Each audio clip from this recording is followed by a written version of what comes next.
Bonjour et bon lundi, du coup, lundi 10. Dites-vous que dans 4 jours maintenant, eh bien, on atteint la moitié du mois, qui lui-même est la moitié de l'année. Je vous en avais déjà parlé, mais... Hein, quand même. Donc on se retrouve aujourd'hui pour la question du lundi, en espérant que cette semaine soit... Bon, avec le tirage, on a vu que ça devrait aller, ça devrait. Mais moi, j'aimerais juste, parce que là, j'ai tellement envie de vous montrer le ciel gris qu'il y a chez moi. Il a flotté une bonne partie de la journée. Les fleurs se portent bien, du coup, en fait. Mais c'est tellement désespérant, tellement déprimant. J'ai envie de soleil. J'ai envie de soleil. C'est tout, c'est comme ça. Alors, j'ai pris ma boîte et on y va.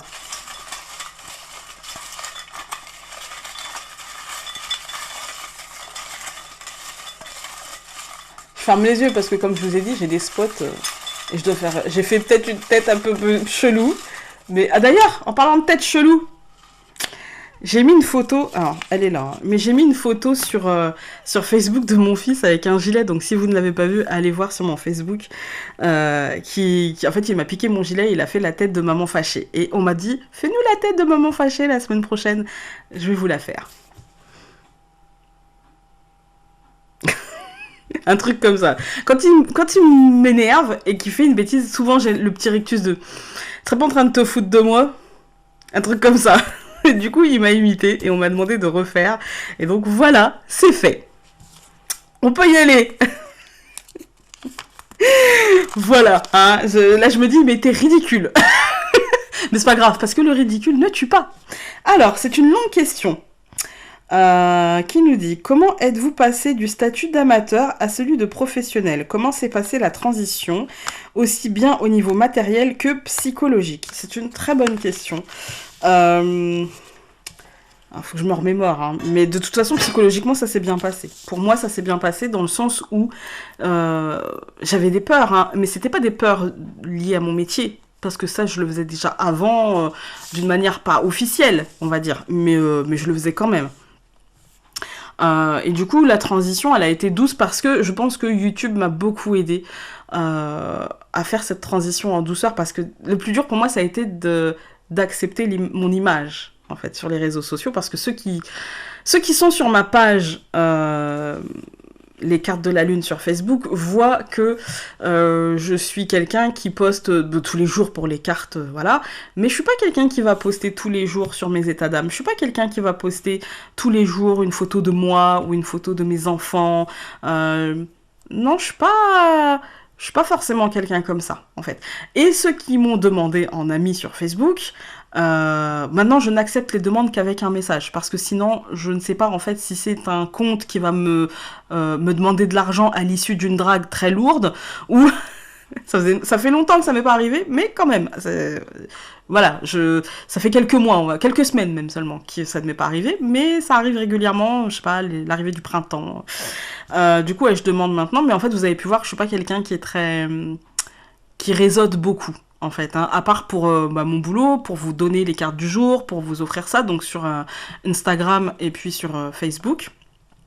Mais sinon, c'est YouTube qui m'a vraiment aidé en fait à accepter mon image, à accepter... en fait, ça a ouvert la fenêtre pour me mettre au grand jour. Alors vous allez me dire, quelle fenêtre ? Oui, quelle fenêtre, c'est sûr. Et en même temps, je pense que je suis plus à l'aise comme ça que de passer en par exemple, j'aurais mal vécu le fait de passer en professionnel salarié, dans le sens où j'aurais toujours pensé, vous savez, le syndrome de l'imposteur. J'aurais toujours pensé que j'étais pas suffisamment capable et que les gens peut-être n'avaient pas conscience qu'ils allaient venir me voir et que ça allait être moi qui, machin. Alors que YouTube, ça m'a permis si, les gens viennent me voir pour moi, en fait, pour la lecture qu'ils ont vue sur YouTube, et donc ils connaissent une partie de mon travail, et donc ça ne change pas. Encore aujourd'hui, j'ai eu une consultation et la consultante m'a dit « Écoute, je te suis sur YouTube depuis un certain temps et en fait, je constate que tu es la même sur YouTube qu'au téléphone. » Je sais pas être je sais, ça paraît, oui, mais tu dis ça, mais en fait, il y a plein de gens qui sont différemment dans leur vie et sur YouTube. Ouais, mais moi, en fait, je sais pas être autrement. Je vais pas m'inventer une vie, une personnalité, ça prendrait trop de temps. J'ai ni l'énergie, ni l'envie, ni... Voilà,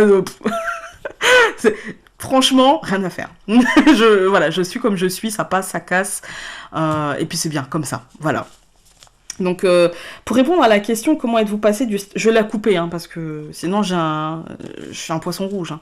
Donc, comment êtes-vous passé du statut d'amateur à celui de professionnel? Eh bien, tout simplement grâce à YouTube, en fait. Hein, parce que avant, je le faisais, bien sûr, mais c'était confidentiel, on va dire. Voilà. Après, ce qui a étendu mon activité et ce qui m'a aussi permis de m'ouvrir à d'autres choses comme la création de cartes, comme l'écriture du bouquin qui suit son cours, mais je vous avoue qu'en ce moment, comment vous dire que les cartons prennent toute la place? Voilà, ça prend toute la place. Je pense que je ferai des photos que je vais intégrer à ce moment-là pour vous montrer à quel point ça prend toute la place. Voilà. Ouais, donc et encore je ferai des photos que de mon salon pour vous donner l'étendue. En fait, on vit dans les cartons.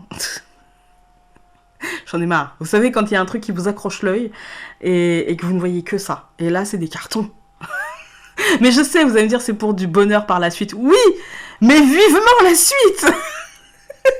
Parce que là, il faut que ça avance, là. Allez, hop.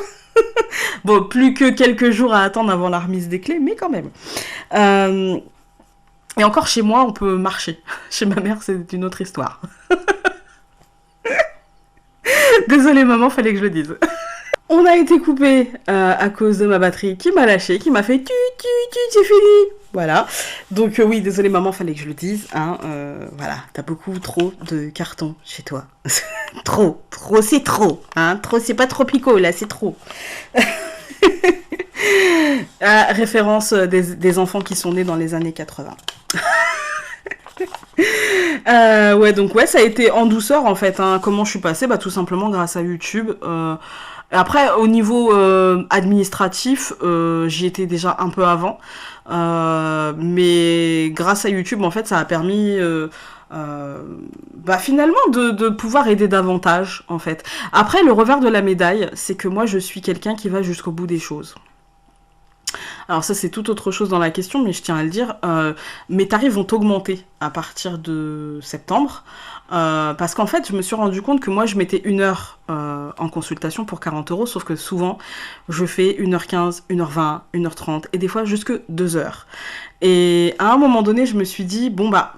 là, tu sens que c'est le moment pour toi d'augmenter tes tarifs parce que bah faut suivre aussi, pas suivre les autres, mais ne pas trop se démarquer, parce que bah j'ai pas envie d'attirer des gens qui tireront sur la corde, etc. Et moins on est cher en tant que médium, et bizarrement, plus on tombe sur, c'est bête ce que je vais vous dire, hein, mais plus on tombe sur des gens qui vont se dire bah j'en veux pour mon argent en fait.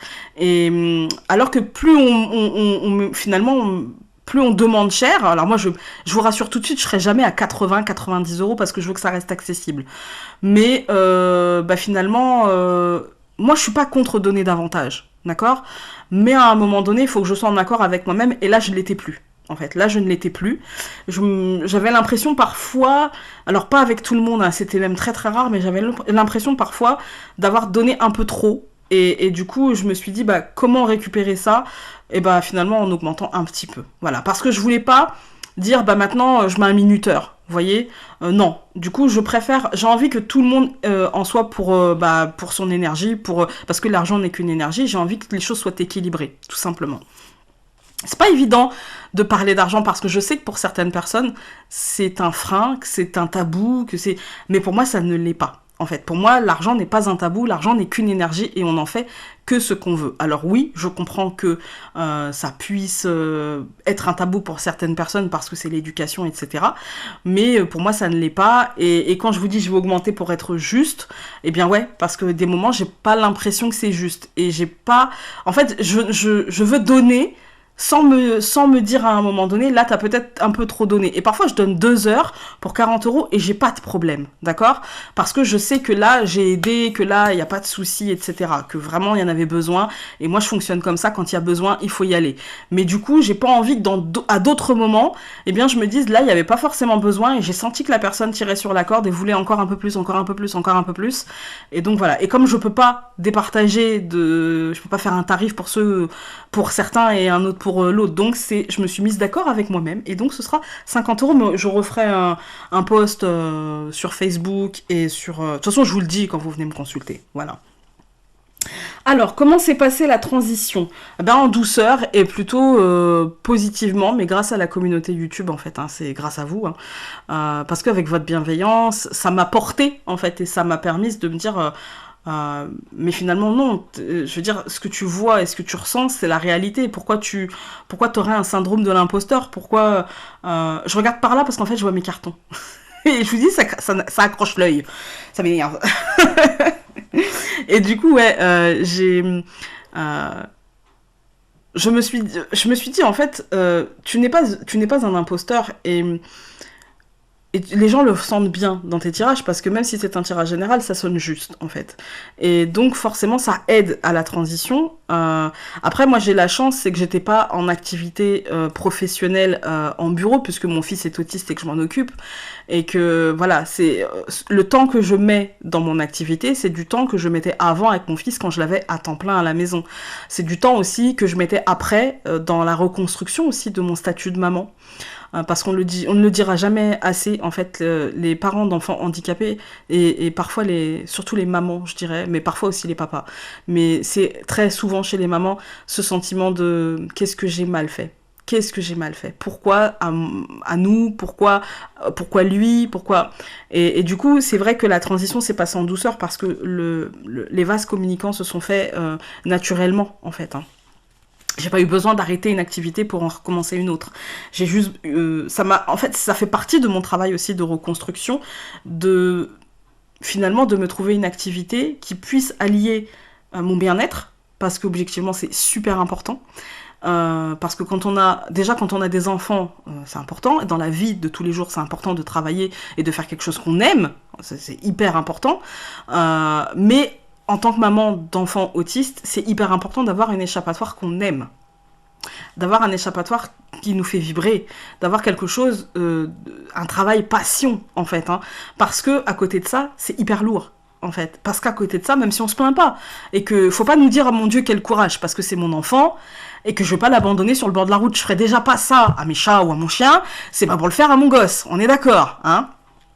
Et s'il y a un Canadien ou une Canadienne qui nous regarde, chez nous les gosses, ce sont les enfants, hein. Je parle pas de mes coucougnettes, merci.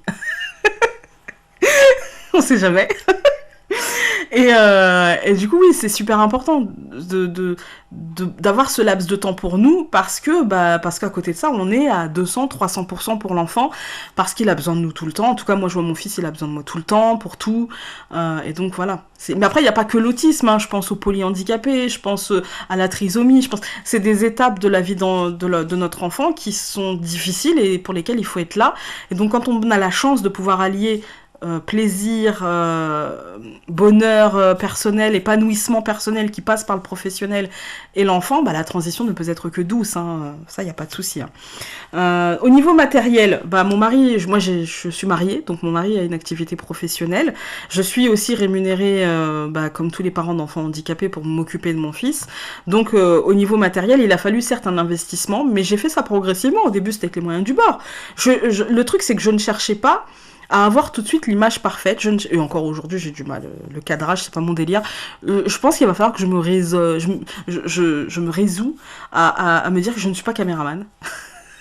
Voilà, j'essaye d'avoir un son à peu près correct, j'essaye d'avoir une image à peu près correcte, et j'essaye d'avoir un montage à peu près correct, même si c'est pas parfait. L'important, c'est que vous compreniez là où je veux en venir. C'est tout ce qui compte. Donc pour moi, ça va très bien. Matériellement, bah, c'est sûr que c'est un investissement. Je veux dire, j'ai 3 spots, il a fallu réinvestir dans un PC, un micro, un appareil photo caméra. C'est sûr, c'est un investissement. Mais au début, j'ai commencé avec un micro-cravate, et au début, j'avais même pas de micro-cravate. Au début, j'avais mon téléphone portable. Et je me suis rendu compte que le son était un peu pourri, donc j'ai investi dans 10 € un micro-cravate, j'avais pas de lumière. J'allumais la lumière de mon salon, et voilà. Le montage, je faisais ça sur le vieux PC qu'on avait, et puis basta. Donc au début, c'était ça. Et puis c'est progressivement qu'on apprend, qu'on investit. Donc matériellement, ça s'est fait progressivement, et psychologiquement, pour moi, ça a été une libération. Donc j'ai pas eu c'est bête à dire, mais en fait, moi, le fait de me lancer, le fait de faire cette sortie de zone, ouais, ça a été stressant au départ, parce que je suis quelqu'un... Comme je vous dis, là, c'est facile de parler. En face de moi, j'ai un objectif. Voilà, en face de moi, j'ai l'objectif dans mon appareil. Et puis, j'ai mon micro. Il n'y a pas d'oreille et il n'y a pas d'yeux qui me regardent. Donc, c'est facile de parler. Par contre, je suis quelqu'un de foncièrement timide. Une fois, j'ai mon amie Angélique, je t'embrasse Angélique, qui m'avait demandé de venir de venir dans une maison d'hôte pour faire un tirage, en fait, un petit exercice tirage où montrer comment on pouvait travailler autour des énergies de la Lune.